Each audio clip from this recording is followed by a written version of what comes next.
Bannayuganda, Mukama waffe Yesu yeebazibwe. Katonda yeebazibwe atuwadde omukisa ate olwaleero ne tuba nga tuli balamu. Mbaaniriza nnyo mu linnya lya Mukama waffe Yesu era neebaza Katonda. Twebaza Katonda wamu olw'obulungi bwe n'ekisa kye. Mukama abukeesezza ne leero n'atuwa omukisa ne tuba balamu kubanga alina enteekateeka ennungi gye tuli.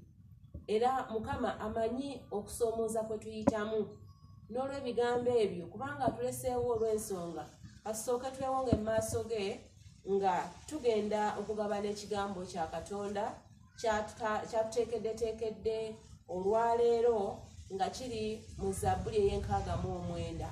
Katusabe. Katonda omulungi omwagalwa era ow'ekisa ekingi, tukwebaza nnyo kubanga otuwadde omukisa ne tubeera balamu. Weebale nnyo afaayo era weebale nnyo omwesigwa Katonda waffe. Weebale gwe alina enteekateeka ennungi ez'obwakatonda gye tuli. Mukama si ffe naye erinnya lye lisaana okuweebwa ekitiibwa. Ogulumizibwe. Twewonga mu maaso go Mukama Katonda waffe nga tuleeta ebituzitooweredde mu maaso go, nga tuleeta amaziga gaffe mu maaso go, nga tuleeta obuyinike bwaffe mu maaso go, nga tuleeta Mukama emigugu gyaffe mu maaso go, nga tuleeta kabaka w'abakabaka ebyo ebituyinze gy'oli Mukama. Era Katonda w'abakatonda tumanyi nga olina enteekateeka ennungi olw'obubaka buno bw'oteeseteese Mukama, okutuyamba n'okutusaasira n'okutusitulirako Mukama era n'okutulokolera ddala. Kyetuva tukwegayira Katonda waffe oyogere eri obulamu bwaffe, erinnya lyo ettukuvu ligulumizibwe litenderezebwe. Era Mukama buli anaagaba n'ekigambo kino aweebwe omukisa okuva gy'oli mu Yesu Kristo Mukama waffe. Amiina. Mukama yeebazibwe nnyo. Ntwala omukisa guno nate okwongera okubaaniriza. Tugenda kugabana mu Zabbuli eno ey'enkaaga-mu-omwenda. Saala, kwegayirira, kusaba. Katonda gwe tumanyi nga Katonda mwesigwa. Omuwandiisi wa Zabbuli eno Dawudi yagiwandiika ng'alina ebimuzitooweredde, ng'alina obuzito bw'alina, ng'alina obulumi bw'ayitamu. Manyi nga muffe waliwo abalina obulumi obutali bwa ngeri zimu. Manyi nga gy'oli waliwo oyinza okuba olina ky'oyitamu. Ekyo ekiyinze obulamu bwe kisukkiridde ggwe obusobozi bwo, naye tunaddukira eri ani okutubeera okujja ku Katonda ow'ekisa. Kaakati Saala, kwegayirira. Dawudi yawandiika bw'ati mu lunyiriri olusooka wa Zabbuli ey'enkaaga-mu-omwenda. Agamba nti ndokola Ayi Katonda, nti ndokola Ayi Katonda. Bw'obanga osaba, ani gw'osaba? Bw'obanga oli mu bulumi, ani gw'otegeeza? Obanga olina okusinda mu ggwe, osindira ani? Osindira mu maaso g'ani? Dawudi yagamba nti ndokola Ayi Katonda. Obulumi bwe yabwolekeza Katonda asobola. Obulumi bwe yabwolekeza Katonda gwamanyi nti ayinza. Emirundi mingi gye tutegeeza abantu obulumi bwe tuyitamu naye nga tebayinza kubutegeera. Naye Katonda amanyi obulumi bwaffe bwe tuyitamu. Dawudi kyava yasaba n'agamba nti ndokola Ayi Katonda. Ayongerako n'agamba mu lunyiriri olwo olusooka, agamba nti kubanga amaziga gantuuse mu bulago. Kwegamba waliwo naffe we tutambula nga tukaaba amaziga. Ekyamazima ng'owulira nga n'emmeeme etobye. Oluusi tudda mu bisenge byaffe ne tukaaba amaziga. Oluusi tudda mu nsonda ne tukaaba amaziga. Oluusi tudda mu buzikiza ne tukaaba amaziga. Ng'ekyamazima olaba nga ggwe wekka toyinza. Dawudi yagamba nti mpuliranga n'amaziga gange gatuuse gayinze emmeeme yange. Ng'akaaba naye ng'akaabirira Katonda. Emirundi mingi abaana b'abantu lwe tukaabirira abantu bannaffe, abaana ne bakaabirira omuzadde, naye ng'omuzadde ne yeebuuza nti kati ye nnyinza kukola ntya? Ye nnyinza kukuyamba ntya? Ekyamazima nga n'omuzadde alaba ng'obwetaavu bw'omwana we buli naye nga tayinza, kubanga ffe tulina we tukoma mu kusobola. Naye Katonda bwe tumusaba talina kyalemererwa. Abalala balina bakama baabwe nga bw'aba alina ekimuyinze agamba nakitegeezaako mukama wange. Oluusi bya nsimbi ng'ebyo n'agamba nti mukama wange nina kino ntaasa. Oluusi nga alina ebimusoomooza bw'aba mupangisa nga bamugobye mu nnyumba, obanga kwegamba mu mbeera yonna nga alowooza nti mukama we yekyokuddamu ki. Abalina abakyala bw'aba nga ayita mu kusoomooza amaziga agakaabira mukyala we. Abalina abaami bw'aba nga ayita mu kusoomooza amaziga agafukira mwami we. Ekyamazima muno n'abeerawo ng'atabuddwa. Oluusi amaziga gaffe gavaako oluusi n'entabukatabuka ng'omuntu agamba ono nga yajjudde ebizibu, ye nga nalemereddwa okumuyamba luli, naluli nga nalemereddwa okumuyamba. Bw'abulwa ekyokukola omuntu wonna akuddukako. Naye Katonda waffe abeerawo abooluganda. Dawudi yagamba nti kubanga amazzi gatuuse mu bulago bwange. Mukama yeebazibwe atuwadde ekisa ekyokubeera nga atugguliddewo olugi okugenda gy'ali ne tumukaabirira, atuyita n'atugamba nti mujje tuteese ffembi. Mu Isaaya 1:18 atuwa omwaganya tugende gy'ali tumutegeeze ebyo ebizitoye, ebyo ebiremeredde emitima gyaffe, ebiremeredde emikono gyaffe, ebyo ebiyinza okutegeera kwaffe tubimutegeeze. Owooluganda gwe oddukira wa? Ekyenkuzigirira kye kino, gamba Katonda. Tegeeza Katonda ebyo ebikuzitooweredde. Ayongerako n'agamba mu lunyiriri olwokubiri nti ntubira mu bitose ebiwanvu awatali kuyimirira, ntuuse mu buziba bw'amazzi, omujjuzo gw'amazzi guntuukako, guntulikirako. Mukama yeebazibwe nti ntubira mu bitosi ebiwanvu. Waliwo olwobeera mu mbeera owooluganda ekyamazima ng'owulira nga n'okunaanuula obunaanuuzi olutabwoti okugenda mu maaso nga toyinza, ng'olinga ali mu ttosi, ng'olinga ali mu kisenyi ekyamazima nga toli bubeezi ku kisenyi naye ng'oli mu buziba bw'ettosi ekyamazima nga tosobola. Dawudi yagamba ategeeza Mukama embeera gy'ayitamu. Oluusi tuyinza okubeera mu bwavu ekyamazima mu butuufu n'owulira nga obwavu bukuyinze, n'owulira nga obwavu bukususseeko, n'owulira nga emirundi egimu oyinza okubeera nga bw'oba nga oli mu maka ng'obadde olina emmotoka nga n'amafuta togalina, n'otuuka nga yeetaaga saaviisi nga n'eza saaviisi tozirina, n'otuuka ekiseera kwegamba buli muntu alina okusoomooza kwakola ki, kwayitamu. Osobola okubeera awo ekyamazima nga n'ennyumba efuuse amatongo. Waliwo abantu w'obeera nga abaana bonna batambudde bagenze, nga n'okukukubira omwana akasimu bw'ati tasobola, naye nga gwe wamuweerayo omuwendo nga owulira nga ekyo kizitoye. Ennyumba oyinza okuba nga wazimba nga nnene, oba nga yakalina, oba nga ya bisenge 10 oba ya bisenge 8, naye nga ogisigaddemu bw'omu oba nga mugisigaddemu 2. Lwaki? Ku lw'okubanga abaana bakuze bagenze. Ate abaana b'ennaku zino tufunye omukisa nti basomye, amala okusoma azaala abaana be ba kigero 2 oba 3. Kakati ku 2 akuweeka ani asigazeeko ani? Kati n'olyoka obeera mu bulumi obufaanana bwe butyo, oleeta omukozi olwaleero ng'enkya ng'agenda, kwegamba n'otuuka buli omu alina okuzitoowerera kwayitamu.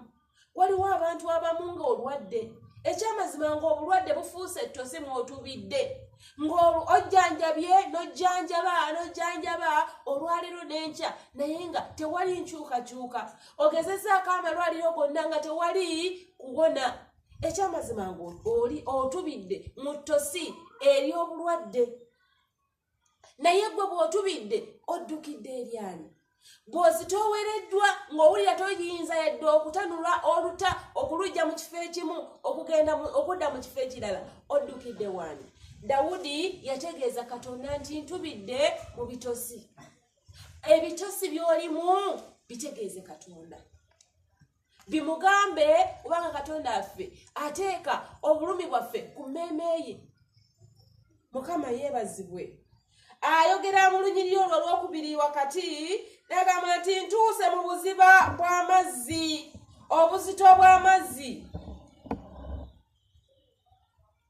bunyiize kwegamba nga awulira atuuse mu buziba bw'obanga oli mu lyato n'omala osimatuka n'ogwa mu nnyanja oyinza okukubaakuba ng'onoonya anaayamba nga tomulaba naye Katonda waffe ye muyambi era omubeezi ddala atabulawo wonna w'obeera nga oli mu buziba w'ekizibu Katonda waffe abeerawo. Katonda waffe mwesigwa abooluganda. Kiki ekikuzitooweredde? Kiki kyotubiddemu? Kiki kyoguddemu mu buziba ng'owulira nga toyinza na muntu yenna kukuyamba, nga omuntu yenna nga talina waayisa yadde waayisa ekigere okukuyamba? Mukama yeebazibwe. Waliwo omuntu omu omukadde yali abeera mu nnyumba ng'abeeramu bw'omu naye ng'ayinamu yali ayina waliwo ekyana kya muliraanwa kyali kizze nga kyavula nga kiyingidde mu nnyumba. Omukadde puresha n'emukubira awo mu ddiiro. Ekyana kibebi we kyali kizanyirazanyira mu ddiiro awo ne kigenda ne kikuba emulanga omunene ogw'amaanyi nga kiraba omukadde agudde eri ng'abimba ejjovu. Maama waakyo abazadde baakyo ne badduka emisinde nga babuuza oba omwana abadde eki oba omwana abadde atya. Bagenda okutuuka nga balaba omukadde avulula jjovu ng'afa ne bamuddusa ne bamutwala mu ddwaliro. Kaakati abooluganda waliwo w'obeera nga n'ekyana ekiwere ekiyavula obwavuzi tokirina kukuyamba. Mukama yeebazibwe. Mukama mulungi. Abooluganda bw'obanga otuuse mu mbeera eyo gw'oyinza okuyita yekka ye Katonda waffe. Gw'oyinza okutegeeza obulumi bw'oyitamu oba akaseera ak'akazigizigi k'oyitamu ye Katonda waffe. Dawudi ye yabitegeeza Katonda. Gwe obitegeezezza ani? Kyenkuzigirira kwe kubitegeeza Katonda. Olunyiriri olwokusatu agamba nti okukaaba kwange kunkoyesezza, obulago bwange bukaze, amaaso gange gayimbadde nga nnindirira Katonda wange. Ebyo abyogera naye ng'abitegeeza Katonda nti okukaaba kwange kunkoyesezza. Abooluganda omukazi eyalwala ekikulukuto yakaaba amaziga okumala emyaka 10 naye we yafuna omukisa okumanya nti Mukama waffe atambula n'asalaasala amagezi bw'anaamutuukako. Teyafa ku kibiina ekyabo abaali bamwetoolodde naye n'amukomako ku lukugiro lw'ekyambalo kye. Era omukyala yafuna okuwonyezebwa. Kwegamba yali abadde mu mbeera kwegamba embeera emuyitiriddeko ng'embeera emususeeko ng'akaabya amaziga naye nga gonna tegamuyambye. Mukama yeebazibwe. Gw'okukaaba kwo okukaabiriraani. Amaziga gaba gakuyitiriddeko ogakaabiriraani.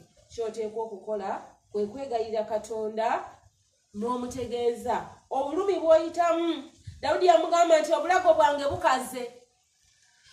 Kaana we yakaaba amaziga mu ssuula esooka ya Samwiri ekisooka yakaaba amaziga, Bayibuli egamba nti n'abeera nga n'eddoboozi terikyayinza kuvaayo ng'emimwa gitambula butambuzi bwe giti.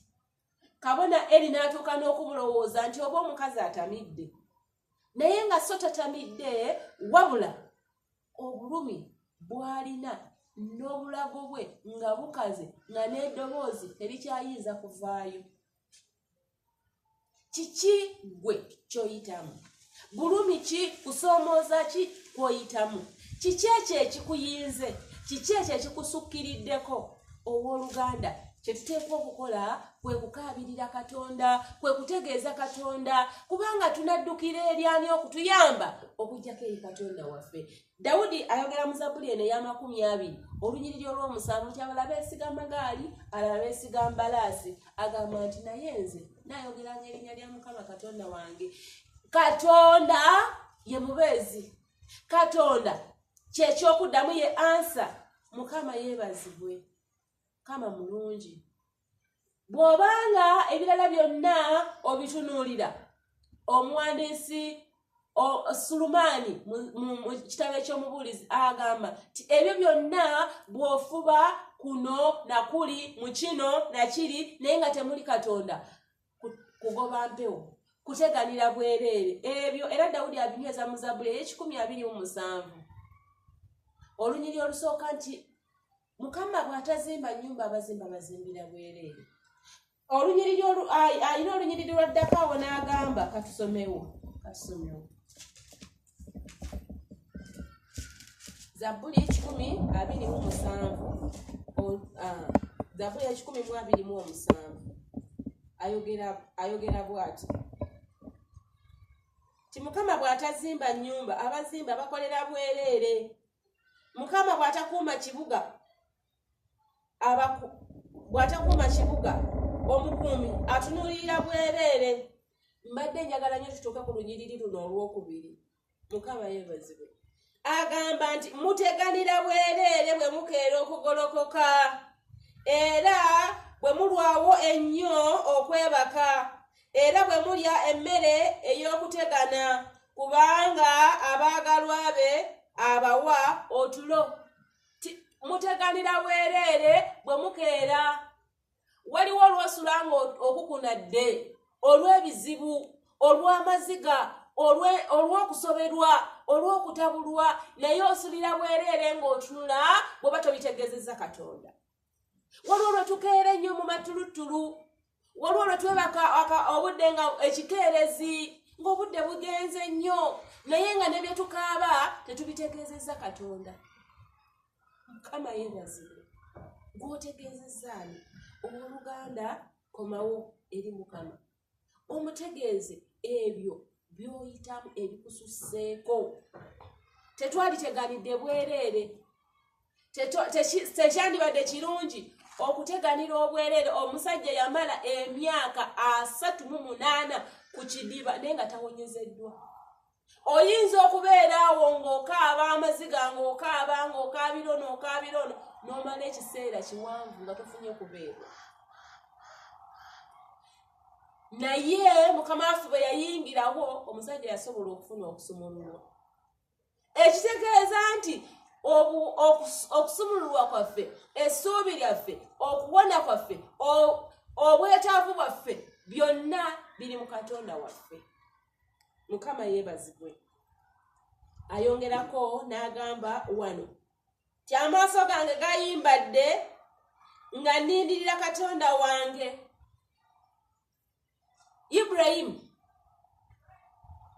yatuuka n'akaddiwa ne mukazi we nga bakaddiye, omuntu ow'emyaka 9 n'omusobyo ekyamazima n'amaaso gaba gayimbadde, ng'alinze ezadde nga liribuze, ng'atendewereddwa nga kugamba n'okukoowa nga kugamba ekigambo kukoowa nga yakisukka. Mu Luzungu twaligambye nti he was beyond being exhausted. Naye Katonda kasita yabiyingiramu bw'ati. Ku myaka egyo Ibulayimu ne mukazi we Saala ne bafuna omwana. Kati gwe kiki? Basooka ne batagana ne baleeta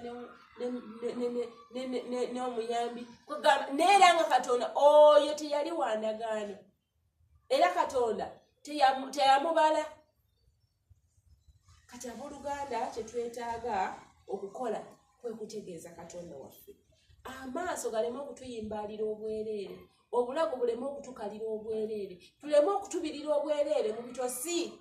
Olunyiriri olwokuna agamba bw'ati nti abankyayira obwereere basinga enviiri ez'oku mutwe gwange obungi. B'amaanyi abaagala okunzikiriza. Mukama yeebazibwe nti abankyayira obwereere basinga enviiri ez'oku mutwe gwange obungi. Ani ayinza okubala enviiri ez'oku mutwe gwe? naye wano yali awandiika ng'alaga nti oba oli awo obulumi bwayitamu buliko bakanaaluzaala, obulumi bwayitamu oba oli awo buliko